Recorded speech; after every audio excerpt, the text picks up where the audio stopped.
बेटी का रिएक्शन देखो दोस्तों, देख सकते हो।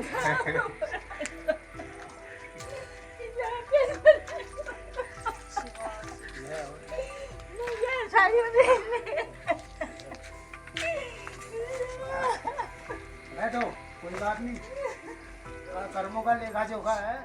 पिथौरागढ़ जिले के बेरीनाग से एक ऐसी भावुक कहानी सामने आई है जिसने हर किसी की आंखें नम कर दी हैं। 46 साल पहले घर से लापता हुआ बेटा अचानक साधु के वेश में अपने गांव पहुंचा और 85 वर्षीय मां ने उसे एक नजर में पहचान लिया। बेटे को देखते ही मां उसे गले लगाकर फफक फफक कर रो पड़ी। 4 दशक से अधिक समय बाद हुए इस मिलन का दृश्य देखकर गांव के लोग भी भावुक हो गए। आखिर कैसे 46 साल बाद मां बेटे का यह मिलन हुआ, देखिए हमारी यह खास रिपोर्ट।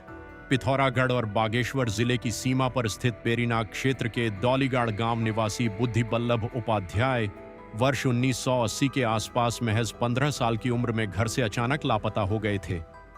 परिवार ने उनकी काफी तलाश की, लेकिन उनका कोई पता नहीं चल सका। समय बीतता गया, पिता तारादत्त उपाध्याय का निधन हो गया, लेकिन मां नंदी देवी ने बेटे के लौटने की उम्मीद कभी नहीं छोड़ी। अब 85 वर्ष की हो चुकी नंदी देवी हर मिलने वाले से अपने बेटे के बारे में पूछती थीं और विश्वास रखती थीं कि एक दिन उनका बेटा जरूर लौटेगा। बीते गुरुवार को जब एक साधु भिक्षा मांगते हुए उनके घर पहुंचा तो नंदी देवी ने उसकी आवाज सुनी और कुछ देर तक उसका चेहरा निहारती रही। अचानक उन्हें एहसास हुआ कि यह कोई और नहीं बल्कि उनका बिछड़ा बेटा बुद्धि बल्लभ है। इसके बाद मां ने बेटे को गले लगा लिया और दोनों की आंखों से आंसुओं की धारा बह निकली। बुद्धि बल्लभ ने बताया कि घर छोड़ने के बाद उन्होंने कई जगहों पर काम किया, फिर धार्मिक जीवन की ओर अग्रसर हो गए। हरिद्वार में समय बिताने के बाद वे राजस्थान के बीकानेर पहुंचे और वहीं एक मंदिर में रहकर साधु जीवन अपना लिया। इस दौरान उन्होंने अपना नाम बदलकर बुद्धनाथ रख लिया। वर्तमान में उनकी 12 फीट से अधिक लंबी जटाएं हैं और वे साधु के रूप में जीवन व्यतीत कर रहे हैं। 46 साल बाद मां बेटे के इस मिलन की खबर पूरे क्षेत्र में फैल गई। बड़ी संख्या में ग्रामीण उनसे मिलने पहुंचे और उनका आशीर्वाद लिया। बुद्धनाथ ने अपने परिजनों और रिश्तेदारों को भी पहचान लिया तथा परिवार के पुराने हालात के बारे में जानकारी ली। उन्होंने बताया कि वह कुछ दिन अपनी मां के साथ रहेंगे और उसके बाद वापस बीकानेर लौट जाएंगे। बेरीनाग के दौलीगाड़ गांव की यह कहानी हर किसी को भावुक कर रही है। मां की ममता और बेटे के लौटने की उम्मीद आखिरकार सच साबित हुई। तुम्हारी बे बने नहीं बे मन हमारे तो बने नहीं बे, तुम्हारी मम्मी का नहीं बे बन, तो मैं इस बार से आ रहा हूं नहीं। हाँ, मैं तो आदि योगी आदित्यनाथ है उसी संप्रदाय से हूँ ना। हमसे मिलते रहते हैं। अच्छा, योगी आदित्यनाथ जी। और आदेश करते हैं, हम उनको पैर छूते हैं। अच्छा, बड़े हैं ना, पद में भी बड़े हैं। हाँ, वो हमारे बेग के अध्यक्ष भी हैं। अच्छा, नाथ संप्रदाय के अध्यक्ष भी हैं।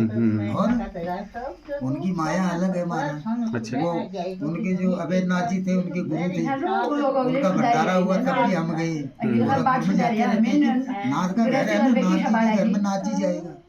हमारे लिए कोई रोक नहीं, घर से नहीं मूर्ति जाएगा तो आदेश, नहीं तो उनके चारों कहीं भंडारा होता जाता है तो दर्शन होता है आदि। तो उन्हीं की प्रेरणा कृपा से हमें मार्ग मिला।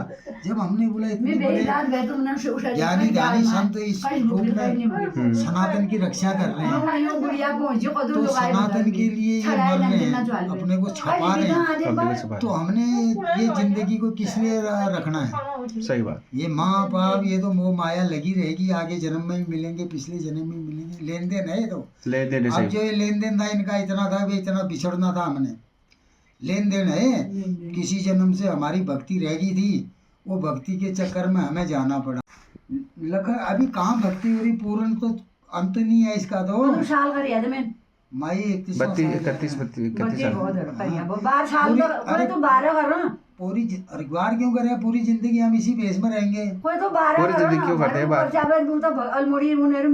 हमारे को हमारी समाधि लगती है, हमें जलाया नहीं जाता। नहीं मुझे पता हमारी समाधि लगती है ऐसे बिठा के। हाँ, यहाँ पर एक काठी लगाई जाती है, खड्डा खोदा जाता है, उसमें समाधि भभूति ऊपर होगी सारी। जो भभूति तेरे को दी यही चढ़ाई जाती है शरीर पर। उस टाइम कपड़े बदले जाते हैं, लंगोटी बदली जाएगी, भभूति चढ़ाई जाएगी। ऊपर से 1 बोरी 1.25 बोरी चीनी की शरीर के ऊपर अच्छा। डाली है। कई में नमक डालते हैं, हमारे में नमक नहीं डलता, गोरखनाथ जी में डलता है चीनी, अच्छा, सवा बोरी चीनी डल के तब उसको मिट्टी से मंत्रों द्वारा क्रिया, फिर साधु संतों को पंगत कराते हैं, भोजन, फिर उनको दक्षिणा पूजा देते हैं, तो इतना पुण्य मिलता है।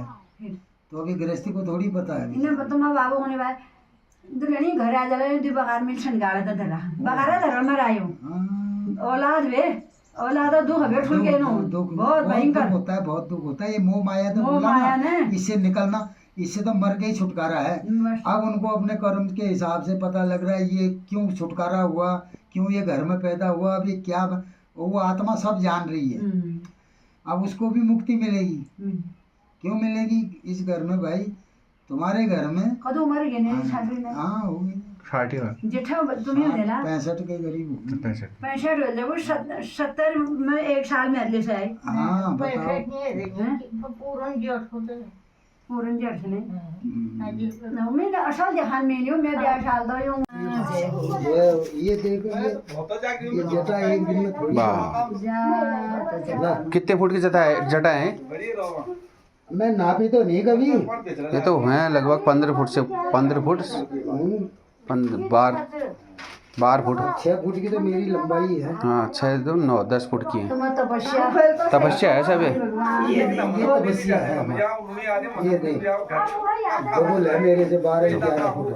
तुम्हें सामने में फोटो ले सकते ले लो फिर मौका है। मेरी हे मां हे भोलेनाथ ये फोटो ले ली। साक्षात भोलेनाथ आ सकूं यहाँ आ सकूं यहीं से करो। ना इला आओ तुम इला आओ तुम आसन में ना आ सकना है नहीं तुम आसन क्या करना, फोटो खिंचानी? तुम जहाँ जानी हो तुम नहीं इधर आओ, फोटो लेनी है क्या? हाँ फोटो ले से बाबा जी फोटो बहुत तुम्हारा दर्शन आ रहे हैं। हे भोलेनाथ हमारे जल्दी दूर करो, हे भोलेनाथ शिव जी। ये है भाई, ये है जटा। 31 साल का वो पूरा है। ये तपस्या है। तपस्या। जय भोलेनाथ, हे भोलेनाथ हमारे दुख दारिद्र सब दूर करो। खींच ली बिल्कुल खींच दी। बहुत बहुत बहुत तुमने तो बहुत धन्य हो तुम। क्या करें ये अब बेटा गृहस्थ में होता तो मैं ये मेरे को क्या, गरज में होना तो मंदी के हुन के ने ये जीवन कहाँ जीवन होना हाथ में। हाँ, हे ये सब तुमने संगत तुमने हमारा धन्य करी है। का देखो, माँ बाप के संस्कार अच्छे हो गए, इन्होंने सच्चाई पे अपना जीवन काटा होगा। इनके गर्भ से जन्म लेना था भगवान को किसी रूप में, तो मेरे को भगवान ने अपने शरण में लेके इनकी कृपा से अपना रक्षा ले लूंगा। तुमने अपनी माँ का दूध का कर्ज पता नहीं, ये तो यही तो दुख था यार, मैं माँ का सेवा नहीं कर पाया, बाकी तो गुरु की सेवा होगी। ये सब कुछ हो माँ की गया, सेवा भी हो जाएगी। गुरु का वचन अब जो था, कब होगी माँ की सेवा? यही सेवा है। ये सेवा है, दर्शन दिया। माँ जवान हो गई। पहले दुख के आंसू थे, अब सुख के आंसू सुख का आंसू। राम राम।